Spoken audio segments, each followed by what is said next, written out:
বাংলাদেশে সরকারি ইপিজেডের সংখ্যা কত? ক ৬টি, খ ৮টি, গ ১০টি, ঘ ১২টি।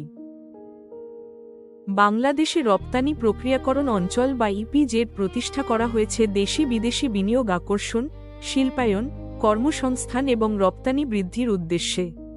বর্তমানে ব্যবসায়ের অধীনে ৮টি ইপিজেড চালু রয়েছে: চট্টগ্রাম, ঢাকা, মংলা, কুমিল্লা, ঈশ্বরদী, নীলফামারী, আদমজী ও কর্ণফুলী ইপিজেড।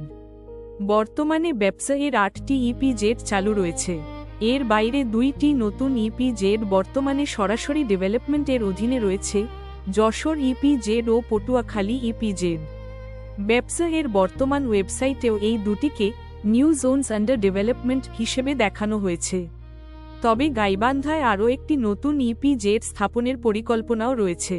সহজভাবে মনে রাখতে পারেন, চালু ইপিজেড সমান ৮টি, বর্তমানে উন্নয়নাধীন সমান ২টি, যশোর ও পটুয়াখালী, গাইবান্ধা সমান পরিকল্পনাধীন।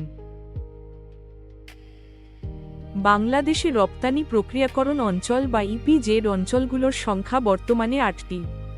এর মধ্যে রয়েছে চট্টগ্রাম, ঢাকা, মংলা, কুমিল্লা, ঈশ্বরদী, নীলফামারী, আদমজী ও কর্ণফুলী ইপিজেড।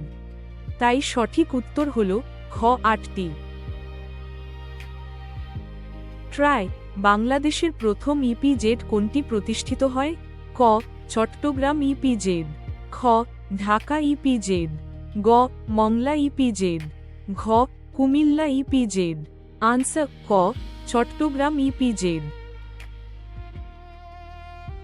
সুতরাং বাংলাদেশে সরকারি ইপিজেডের সংখ্যা হল খ ৮টি।